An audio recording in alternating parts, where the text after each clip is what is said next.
सदा सस्वरूपं चिदानन्दकन्दं जगत्सम्भवस्थानसंहारहेतुं स्वभक्तिच्छया मानुषं दर्शयन्तं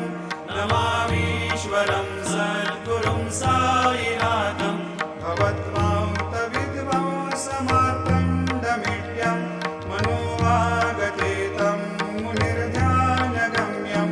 जगद्व्यापकं निर्मलं निर्गुणत्वां नमामीश्वरं सद्गुरुं साईनाथं भवाम्भोधिमग्नार्दितानां जनानां स्वपादाश्रितानां स्वभक्तिप्रियाणां समुद्धारणार्थं कलौ सम्भवन्तं नमामीश्वरं सद्गुरुं साईनाथं सदा निम्बवृक्षस्य मूलाधिवासात् सुधाश्राविणं दीप्तमप्यप्रियन्तं तरुं कल्पवृक्षाधिकं साधयन्तं नमामीश्वरं सद्गुरुं साईनाथं सदा कल्पवृक्षस्य तस्याधिमूले भवद्भावबुद्ध्या सपर्यादिसेवां नृणां कुर्वतां मुक्तिप्रदन्तं नमामीश्वरं सद्गुरुं साईनाथम् अनेकाश्रुतातर्क्यलीलाविलासै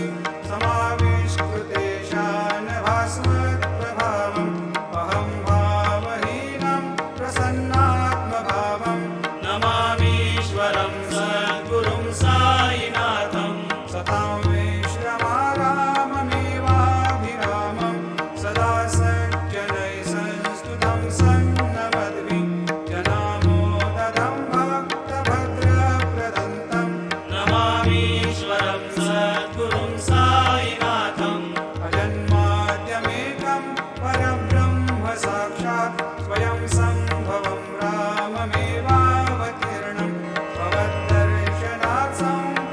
सम्पुनीतप्रभोऽहं नमामीश्वरं सद्गुरुं साईनाथं श्रीसाईश कृपानिधे किल नृणां सर्वार्थसिद्धिप्रद युष्मत्पादरजप्रभावमतुलं दातापि वक्ता क्षमः सद्भक्त्या शरणं कृताञ्जलिपुट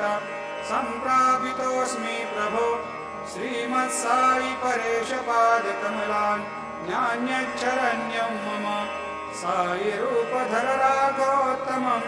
भक्तकामविबुधद्रुमं प्रभुं माययोपहतचित्तशुद्धये चिन्तयाम्यहमर्निशं मुदा शरत्सुधांशुप्रतिमं प्रकाशं कृपातपत्रं तव साईनाथ त्वदीयपादाब्जसमाश्रितानां स्वच्छायया तापमपाकरोतु उपासनादैवत साईनाथ स्तवैर्मयोपासनिना स्तुतस्त्वं रमेन्मनोन्मे तव पादयुग्मे भृङ्गो यथाब्जे मकरन्दलुब्धः अनेकजन्मार्जितपापसंशयो भवेद्भवत्पादसरोजदर्शनात् क्षमस्व सर्वान् अपराधपुञ्जकान् प्रसीद साई सद्गुरो दयानिधे श्रीसाईनाथ चरणामृतपोतचित्तास्तत्पादसेवनरतः सततं च भक्त्या संसारजन्यदुरितोर्धवनिर्गतास्ते कैवल्यधाम परमं समवाप्नुवन्ते स्तोत्रमेतत्पठेद्भक्त्या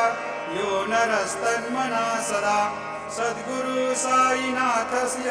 कृपापात्रं भवेद्ध्रुवम्